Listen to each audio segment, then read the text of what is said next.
Because there's money in both. Don't get me wrong. There's dudes giving $500,000 or $500 to $1,000 fades, and then there's people doing $15 fades that do the same exact thing. Check it out. Good morning. Can you hear me? Yeah, I can hear you. Hey, what's up, man? Give me a little background of yourself first, and then we can go into a little bit of me so you know where I'm coming from. So, I'm actually, not exactly fresh out of school. I went to school, 8 or 9 years ago. I did hair for, a little bit, and then I stopped doing it because I was, just trying to figure my own life out. Yeah, you took a little hiatus. It's a hiatus, yeah, and I'm coming back. I still feel like, even though when I did hair, I was still in the beginning stages, so I still feel like I'm a beginner. Okay, so took a little hiatus, trying to come back. I'm gonna come back. I don't work anywhere yet, and I have no supplies. Okay. Except for I have a pair of shears. Yeah.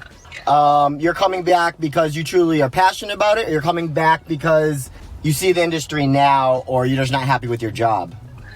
Kind of a little bit of everything. Okay. I do feel passionate about it, and I feel more confident that I can actually grow, basically, because I think a lot of the problems when I stopped doing it was because I didn't give myself the chance to Fail. basically grow, fail and grow. Yeah. Oh, bro, trust me. It is the scariest thing because, unfortunately, and this is something I learned, but I'm okay with it, I'm more of a business. So I went to college first, got my business degree. So I came into hair more on the money point of view, not no hair. It's not like my mom owned a salon, my sister's hairstyles, nothing.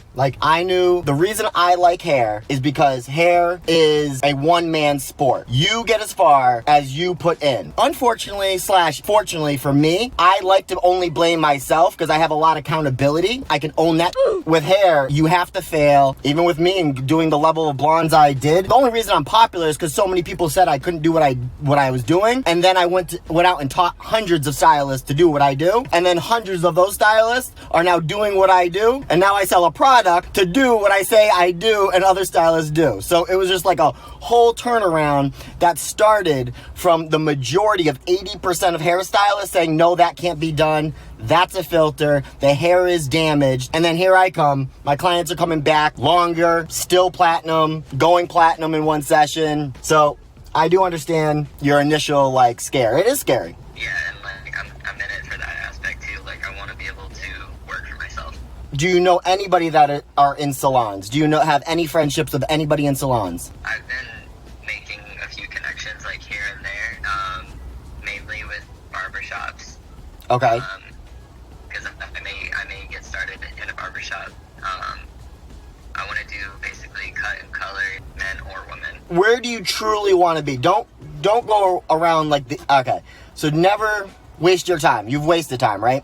So I hear hesitation in your voice, and hesitation to me sounds like no, you know what you really want to do, but there's an easier source in, and you might spend some time over here just to end up over here. Because men and women, in my opinion, either you're going to get really bomb at barber, straight lineups, fades, you're going to get crazy good like that, but that's going to take years. Or you're going to want to do women. Women and men don't go to the same places. Not when you get to a certain level. So then if you want to really get into color and you really want to get in the female side, then just go and, you have to be that for 2 years or whatever the assistant program is, but go to a salon that you truly align with, or even just get your feet wet. Even if you don't align with them, just to, get those 2 years or whatever that assistant program is underneath your belt. And pick one, I would say, to speed up your process, pick one or the other, the one you truly see yourself in. Because there's money in both. Don't get me wrong. There's dudes giving $500,000 or $500 to $1,000 fades.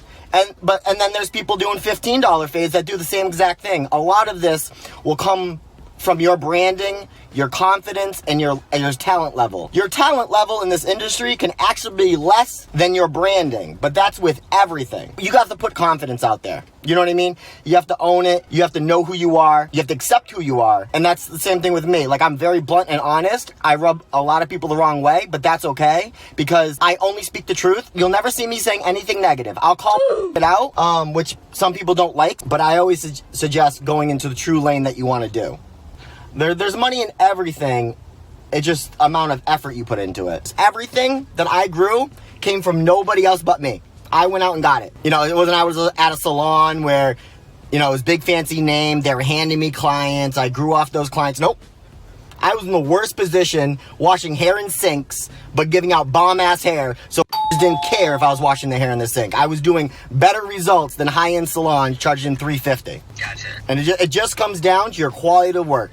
Word of mouth, clientele, it's just, you got to put the work there first, be confident in who you are, your work, and your confidence will come with your skill level. Why most quit within their first 3 years is because the confidence isn't there, and it shouldn't be. You think LeBron James was confident the first year he picked up a basketball? Not at all. Not at all. Again, this is what I try to teach people. This is a talent. Hair is 80% talent, 20% education knowledge. And you just take that, mix it, and then put it in. You can go to a class, like I teach classes. You can go to a class over and over and over. But if you can't retain that information and then be able to apply it and then tweak it and apply it, it's just not going to click. So just, you know, again, everything is working on it, owning it, working on it better, and just take those people behind the scenes. You know, all your family members, every one of your male family members, let me know when you need a cut. Let me know when you need a cut. Let me know when, like, just that's where you're going to get it. Because they don't care. You know what I mean? And a worst case scenario, they got to go pay to get it fixed. Just tell them not to tell them who did it. You know what I mean? But always be working on it.